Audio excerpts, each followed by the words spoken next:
This is the story of Zara, a woman cursed to steal the dreams and ambitions of those around her. When she meets billionaire Kennedy Amadi, his empire begins to crumble and their fates become entwined. Can Zara control her devastating power before it destroys everything she loves?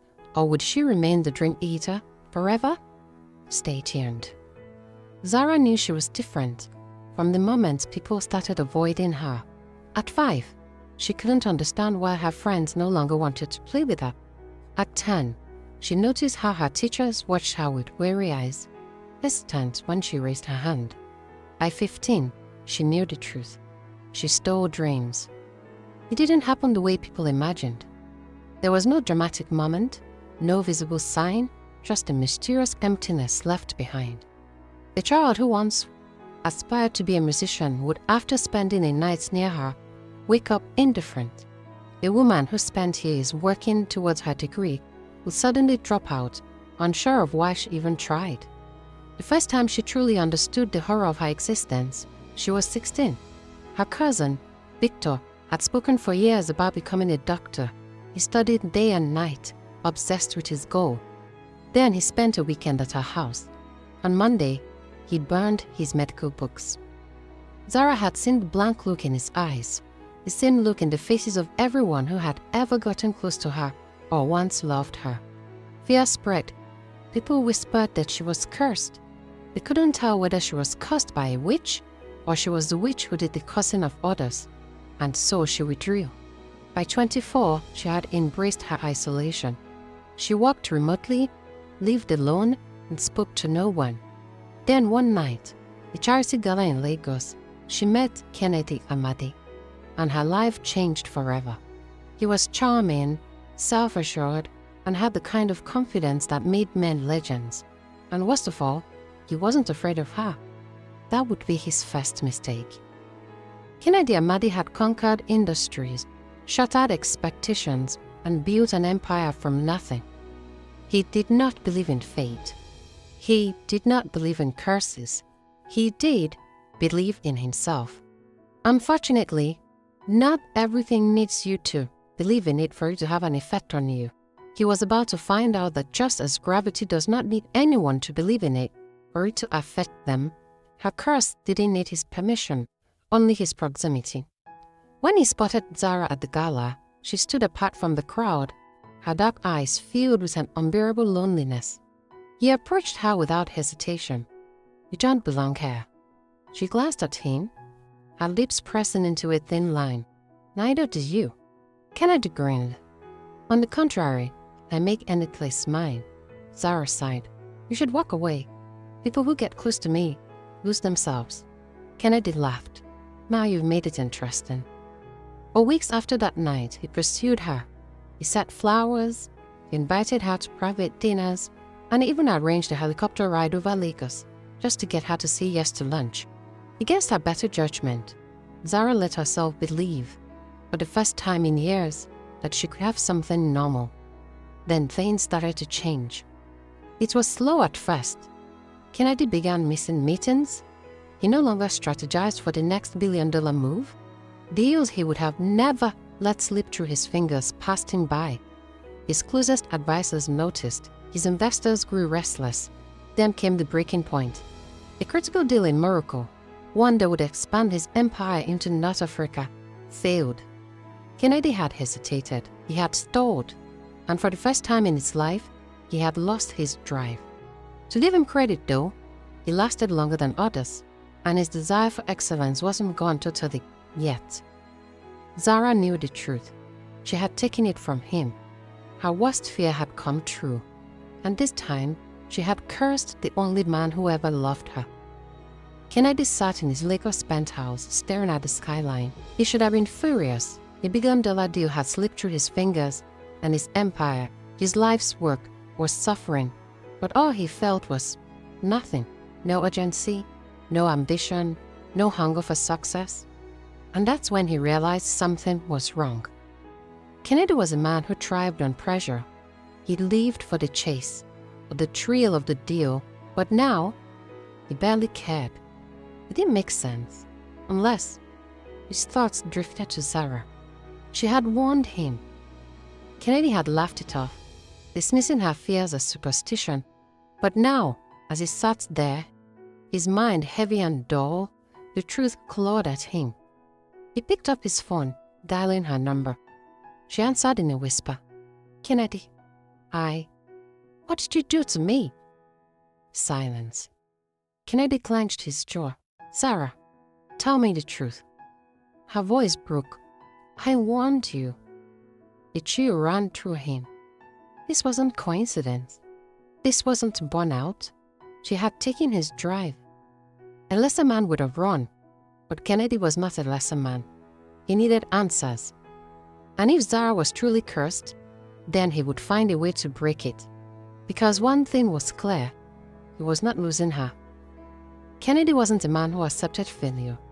His empire, Celestial Heights Hotels, was built on one simple principle. There is always a way to win. So if Zara's curse was real, then there had to be a way to break it. But Zara refused to see him. She didn't want him to lose whatever drive he had left. Plus, she wasn't sure if his tone over the phone was one of concern or him blaming her in anger for all that happened. His question, "What did you do to me?" was the title of her nightmares. She had disappeared, shutting him out. No calls, no messages, nothing. Kennedy wasn't having it. With the kind of power he wielded, finding someone in Lagos was easy. Within days, a security team tracked her to a small apartment in Lekki. He went alone. When Zara opened the door and saw him standing there, her eyes filled with terror. "Should leave," she whispered. Kennedy pushed past her, stepping into the dimly lit apartment. Stacks of books lined the walls, history, mythology, African folklore, all about curses. She had been searching for answers too. "You really think running is the solution?" he asked. Her voice shook. "It's better than destroying you." Kennedy studied her. "I don't do superstition, Zara. I do solutions. And I'm not losing myself. Or you." Tears welled in her eyes. "There is no solution." Kennedy picked up a book from the stack. Ancient Yoruba Curses, Myths, and Truths. He flipped through the pages and then he found it. A name. Iya Ifa. An ancient Yoruba priestess. A woman said to hold knowledge of the unseen, of curses and destinies rewritten. Kennedy held up the book. "We're going to find her." Zara's breath hitched. "She lives in the ocean forest. It's dangerous." Kennedy smirked. "Good. I like a challenge." Because if the world thought Zara was cursed, he would prove them wrong, even if it meant chasing legends. The journey to Ocean Forest wasn't easy. The priestess, Iya Ifa, was said to live deep in the forest where magic lingered in the air like mist. Kennedy and Zara drove as far as the dirt roads allowed, then traveled by foot. "This is a bad idea," Zara whispered. Kennedy glanced at her. "You're afraid?" She swallowed. "Yes." They reached a clearing, where an old woman sat beneath a sacred tree. He didn't look surprised to see them. Iya smiled. "The dream eater has come home." Zara shuddered. "You know who I am?" The old woman nodded. "I know what you carry." Kennedy stepped forward. "We need to fix it." Iya studied him. "You're brave or foolish." Kennedy folded his arms. "Both." The priestess gestured to a clay bowl of water. "Look inside." Kennedy and Zara leaned over the bowl. The water rippled and a vision unfolded.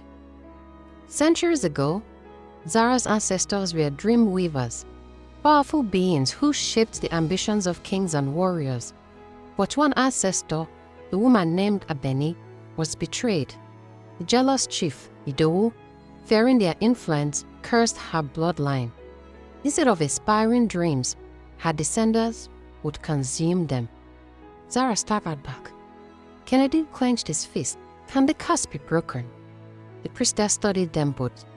"Not broken, transformed." Kennedy's pulse quickened. "How?" Iya Ifa turned to Zara.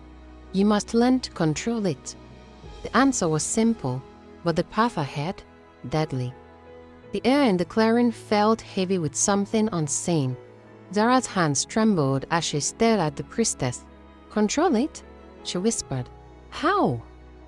Yaifa reached for a bundle of dried leaves. Crushing them between her fingers, "You have spent your whole life fearing your gift. That is why it controls you." Kennedy stepped closer. She doesn't want to control it. She wants to stop it. Yaifa chuckled. "Stopping it means changing who she is, and that is not an option." Zara clenched her fist. "So what do I do?" Her ancient eyes bore into hers. "You must choose what you take." Zara's breath hitched. Kennedy folded his arms. "How does she do that?" The priestess placed a hand on Zara's forehead. "Your power is linked to your emotions. Fear makes it wild, but if you learn to control your mind, you can take only what is unwanted." Zara swallowed. "Unwanted?" She nodded. "Not dreams. Doubt, fear, procrastination. You must learn to consume what holds people back instead of what pushes them forward." Kennedy's heart pounded. This was it. The test came sooner than expected. "You must practice on him," the priestess said. Gesturing towards Kennedy, Zara's stomach dropped. "What?" Kennedy stepped forward immediately. "Do it." For someone as exposed as he was, he sure didn't know anything about lab rats. The lab rat may be the key to an outstanding discovery or breakthrough, but the lab rat usually does not make it, and yet here he was, offering himself like one. Zara shook her head. "No. If I fail..." "You won't," Kennedy interrupted. "You already took something from me once. Now take what I don't need." Her breath was shaky as she placed her hands on his temples. The world around them darkened. She could feel his fears, the childhood wounds, the pressure, the endless terror of failure. For the first time she had a choice. She reached into the stem of his thoughts and pulled.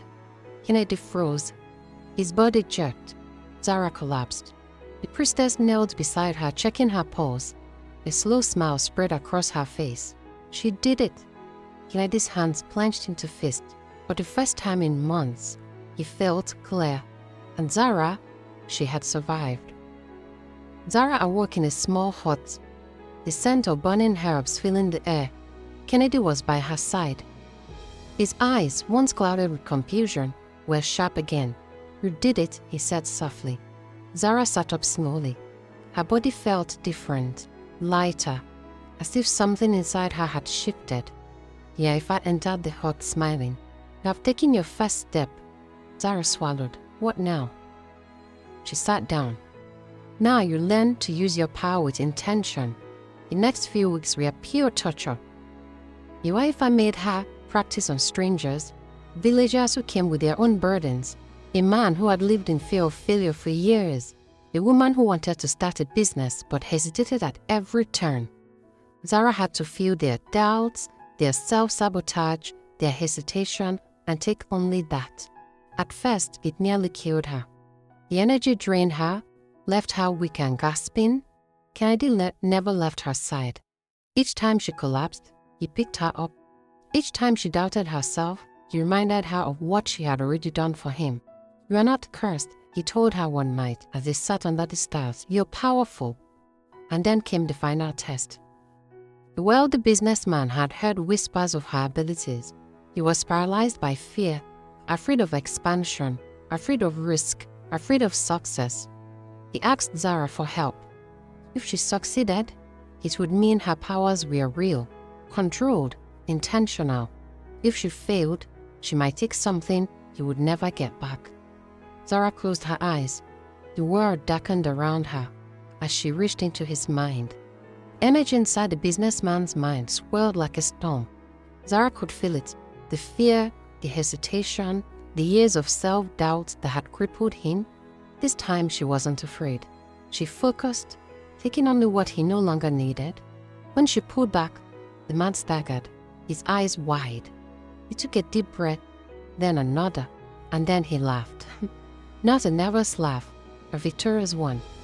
He turned to Kennedy. "I feel free." Word spread quickly. People who had spent years trapped in their own fears, unable to move forward, began seeking Zara out. Businessmen, politicians, artists, people who had once doubted themselves now found their courage, And Zara, she was no longer a woman to be feared. She was a force to be reckoned with. Kennedy watched her in awe. "You're changing the world." Zara met his gaze. "No, I'm just fixing what was broken." And for the first time, she felt whole. But not everyone celebrated her rise. One man watched from the shadows. Tobias Ude, one of Kennedy's biggest competitors. He seemed to be a reincarnation of the jealous Chief Ido, who caused her bloodline. However, this time he wasn't going to be using the curse as his weapon. He would be using the power of money, media, and mysterious lies to tear down her gifts and Kennedy's advantage as well. He saw Zara not as a healer, but as a threat, and he was about to destroy everything she had built. Tobias today was ruthless. He had spent years competing with Kennedy in the luxury hotel business, but now Kennedy had something else: Zara. And Zara was dangerous. With her power, Kennedy was unstoppable. So Elias did what he did best. He plotted. One morning, news broke. A journalist released an expose on Zara, claiming she was a fraud, a woman who manipulated people into thinking she could steal their doubts. The public turned. Overnight, Zara went from a rising legend to a scandal. People accused her of being a con artist. Others claimed she was using dark magic. Zara's world shattered. She sat in Kennedy's office staring at the headlines. "This is my fault," she whispered. Kennedy's jaw tightened. "No, this is Tobias." But the damage was done, and if they didn't act fast, everything would be lost. The next morning, Tobias strolled into Kennedy's office with an offer. Cut ties with Zara, and he would make the scandal disappear. Kennedy didn't hesitate. "Go to hell." He turned to Zara. "We fight." Zara, shaken but determined, knew what she had to do. She arranged a live event, a public demonstration. People gathered, skeptics filled the crowd, cameras rolled, and Zara showed them the truth. She asked for volunteers. People stepped forward: CEOs, artists, even a journalist who had written against her. One by one, she freed them from their fears, live, on camera. The effect was undeniable. And just like that, the world believed again. Tobias lost, and Zara, she won. Kennedy took her hand, smiling. "Now we build." Together, they turned their pain into power, and the world would never be the same. Dear listeners, fear is the real curse. The only way to defeat it is to face it. Like, comment, subscribe, and turn on that notification so you don't miss the next one.